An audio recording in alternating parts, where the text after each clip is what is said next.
ও হুজুর আসছে না, হুজুরে দেখার জন্য পাবে।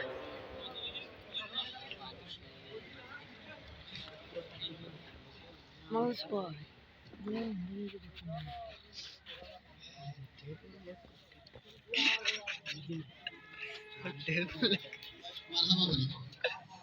একটু জোরে বলেন মারহাবা।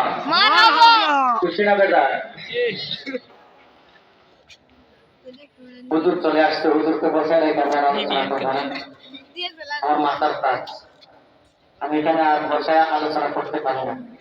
আমি দাঁড়িয়ে গেছিলাম মাইক্রোফোন হাতে নিয়ে, বাজারে অনুমতি দিতে বিদায় অথবা আমি বসতাম না। যাই হোক, আপনাদের সামনে যতটুকু আলোচনা করেছি, আমার কথার তারাই বাসার তারাই যদি আশিক রাসূল বাবা ভাইদের মনে কষ্ট পেয়ে থাকেন, দয়া করে ক্ষমার দৃষ্টিতে দেখবেন।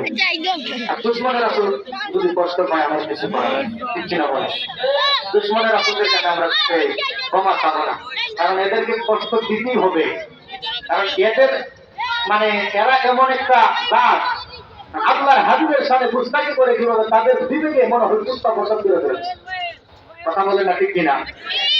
যাই হোক, আল্লাহ পাক রব্বুল আলামিন আপনি আমাদের সকলকে এবং দুশমনের রাসূলদেরকেও আল্লাহ যেন হেদায়েত দান করেন, আল্লাহর হাবিবের শান ও মান যেন বুঝার তৌফিক দান করে। সকলে বলি আমিন। আরেকটু জোরে বলি আমিন। আমি আলোচনার দ্বারাতে যদি কোনো ভুল ত্রুটি করে থাকি, দয়া করে ক্ষমার দৃষ্টিতে দেখবেন।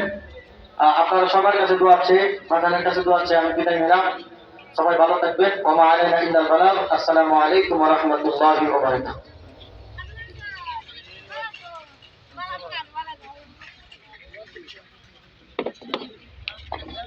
আলহামদুলিল্লাহ,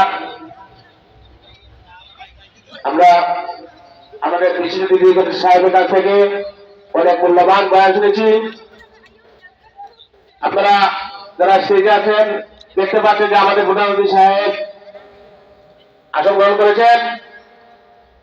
আমরা আমাদের প্রধানমন্ত্রী সাহেবকে মাহফিল পরিচালনা কমিটির পক্ষ থেকে অনুরোধ জানাবো ওনার মূল্যবান বক্তব্য পেশ করার জন্য।